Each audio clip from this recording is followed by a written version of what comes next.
For over a decade, Lena Matthews kept her diner's coffee pot boiling, offering free warmth to truckers battling lonely highways and biting cold. When harsh winters and rising costs forced her to prepare for closure, she never imagined the incredible surprise waiting outside. One morning, more than 200 trucks lined the snowy road, their drivers ready to repay her kindness in a way that would save her diner and restore her faith in humanity forever. Lena Matthews had owned Lena's Place for nearly 11 years, though some days it felt like 50. Tucked off a quiet Wyoming highway, her little diner had once thrived on the hum of passing rigs and weary travelers. But the world had changed. Fuel prices rose. Weather grew harsher. And ever since the pandemic, fewer truckers passed through her stretch of road. Still, she kept showing up. Every morning at 5 a.m., she tied back her chestnut hair, slipped into her denim apron, and filled the coffee pot. For Lena, one ritual never changed. Free coffee for truckers. No matter the weather, no matter her bills, she always offered a warm cup to anyone wearing a trucker's badge or carrying that road-weary look in their eyes. Some tipped, some smiled, some just nodded, but she never asked for anything in return. It was a promise she had made to her late husband Tom, once a long-haul driver himself. "They keep America running," he used to say. "The least we can do is keep them warm." Tom had passed in a winter wreck a decade ago, and Lena had run the place alone since. She'd never remarried. The diner became her world, her grief, her anchor. But this winter had hit harder than any before. Blizzards knocked out power for 2 weeks. Deliveries slowed, and business all but vanished. Last week, her gas line froze.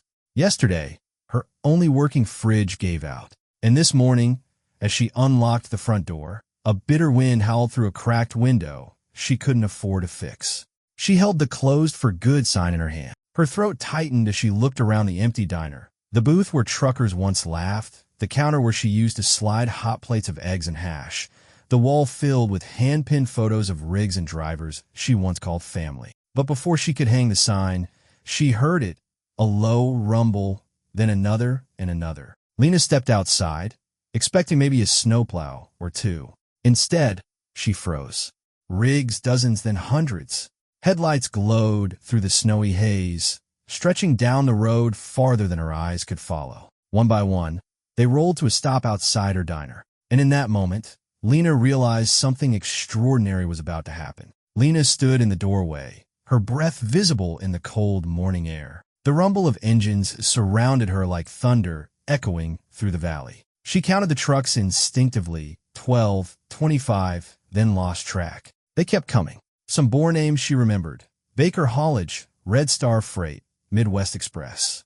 Others were unknown, but all of them slowed, parked, blinking their lights like a silent salute. The first trucker to step down was Hank Trollman. Big guy, gray beard, used to haul cattle through Nebraska. He hadn't been through in months. "Morning, Lena," he said, his voice warm despite the freezing wind. "You didn't think we'd forget, did you?" Before she could answer, others climbed down. Men and women alike. Rough denim, snow-covered boots, high-vis jackets, calloused hands. They walked up her lot like soldiers arriving for duty. "What is this?" Lena managed, her voice cracking. A younger driver stepped forward, his name tag read Eli. He looked no older than 25. "We heard the place was closing," he said. "That didn't sit right with us." Lena looked around, stunned. How? How did you even know?" Hank smiled. "Word travels fast when a woman spends 10 years giving free coffee to strangers and never asks for a dime." Another voice called out, "You kept us alive some nights, Lena. Middle of nowhere, no place open, no money left. You kept the pot full." She felt her knees weaken. Then came boxes, crates, bags, donations. One trucker handed her a giant thermos. Another placed 3 cartons of eggs in her hands. A woman from Missouri walked up and handed her an envelope. "It's from all of us," she said. "GoFundMe. We've been sharing your story on Facebook, trucker forums, even Reddit." Inside the envelope was a check, nearly $85,000 raised overnight. Lena could not speak. Her eyes welled with tears. The world had changed so much in the last decade, and most of it had left her behind. But not this. Not them. "Let's get this diner open," someone shouted. The doors swung wide. Truckers took seats at booths. Others helped in the kitchen, restocked shelves, swept snow off the walkways. One even fixed the cracked window using tools from his rig. By mid-morning, Lena's place was alive again. Not just with business, but with love, laughter, and stories of the road. And Lena, she stood behind the counter pouring coffee into cups the same way she always had. But this time, her hands trembled for a different reason. By noon, the parking lot looked like a truck show, and the diner buzzed with more energy than it's seen in years. The coffee flowed nonstop. Pancakes sizzled on the griddle. Bacon and eggs flipped in rhythm like the heart of the place had found its beat again. Lena moved between tables like a woman in a dream, refilling mugs, hugging familiar faces, greeting strangers who felt like family. The snow outside kept falling, but inside it felt like summer. Someone had hooked up a Bluetooth speaker to the jukebox wiring. Classic rock hummed from the walls. A woman trucker named Mara passed around homemade banana bread. An old-timer told stories about hauling oil through the Dakotas during a tornado. Another trucker helped a teenager from the kitchen staff learn to patch a tire. This was no ordinary day. It was a reunion of the road. Elipulid Lena Oside. You might want to look at this, he said, handing over his phone. On it was a photo of Lena from that morning, standing stunned in the snow, the diner behind her, trucks stretched down the highway. The caption read, "The woman who kept us warm. Now it's our turn."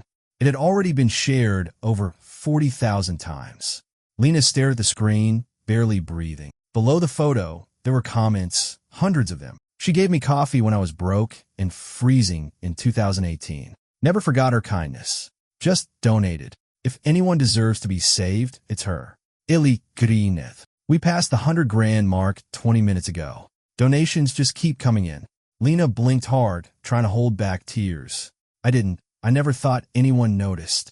We all noticed, he said gently. We just didn't say it loud enough until now. Later that afternoon, a local news crew arrived, then another. Drones hovered briefly overhead, capturing the winding snake of rigs stretching beyond the horizon. Some drivers began helping outside too, shoveling snow, redirecting traffic, even building a makeshift shelter beside the diner to house all the incoming supplies.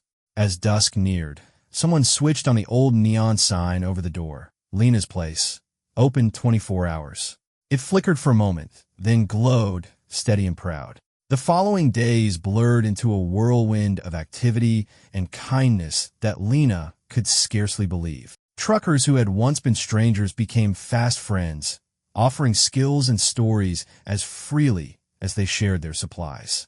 The small Wyoming diner, once on the brink of closure, had transformed into a beacon of hope and community. Lena's mornings started before dawn and stretched long into the cold nights, but she never felt alone. The kitchen, once hers to run solo, now hummed with helpers. Truckers with cooking skills, retired chefs passing through, and locals who had heard the news and wanted to lend a hand. Together, they made sure every weary driver, local resident, and volunteer found a warm meal and a kind smile. The GoFundMe donations soared beyond Lena's wildest dreams, allowing urgent repairs and a new walk-in freezer to replace the broken one. Soon, a crew arrived to fix the cracked window and patch the leaking roof. Lena stood beside them, hands deep in flour and syrup during breakfast rushes, marveling at how her little diner had become a rallying point for generosity. One chilly afternoon, a man in a crisp uniform appeared at the door. Lena wiped her hands on her apron, surprised to see a middle-aged gentleman with a friendly smile and a respectful nod. "I'm Captain Reynolds from the Wyoming Department of Transportation," he said. "We've heard your story and want to officially recognize your contribution to the trucking community." He handed her a plaque etched with a gold truck and the words, "For unwavering kindness and service to those who keep America moving." Lena's eyes welled with tears again. "I didn't do this for recognition," she said softly. "No one ever does," Captain Reynolds replied. "But you've inspired a statewide initiative to support small businesses like yours that serve our essential workers. This is just the beginning." That night, Lena stood outside her diner, looking up at the neon sign glowing bright against the snowy sky. The trucks had left, but their impact remained, more than in supplies or money. It was in the hearts rekindled and the hope restored. She took a deep breath, the cold air filling her lungs. Lena knew she hadn't just saved her diner. Together, they had saved a piece of the American spirit. The weeks that followed brought new life not only to Lena's diner, but to the entire stretch of highway that had once seemed forgotten. Truckers, once just passing through, now made it a point to stop at Lena's place, not just for coffee, but for the warmth of community that had blossomed there. Word spread beyond Wyoming's borders. Local news stations shared updates, and soon, national outlets picked up the story. Donations continued to pour in, allowing Lena to expand the diner, hire a few trusted locals, and even start a small scholarship fund for the children of truckers who had become like family. For Lena, the hardest days of loneliness and struggle faded into memories replaced by laughter and bustling crowds. She found herself mentoring young women who dreamed of running their own businesses, reminding them that kindness and persistence could move mountains. One crisp morning, as she opened the diner's doors, Lena spotted a convoy of trucks approaching from the horizon, a new group drawn by the legend of the diner that never gave up. The trucks gleamed under the soft sunlight, a symbol of resilience and hope. She stepped outside, heart full. A trucker waved from the lead rig, a wide grin beneath his weathered face. "Morning, Lena. Ready for another round?" Lena smiled, feeling the deep, unspoken bond that had grown between them all. For 10 years, she had given without asking. And now, surrounded by friends and fueled by gratitude, Lena knew one thing for certain. This was only the beginning. Her diner, once on the brink of closing, had become a lifeline for many. Proof that even the smallest acts of kindness could change lives and inspire entire communities. And as the convoy rolled in, Lena poured another pot of coffee, ready to keep the promise she had made long ago. She had kept them warm. Now they kept her.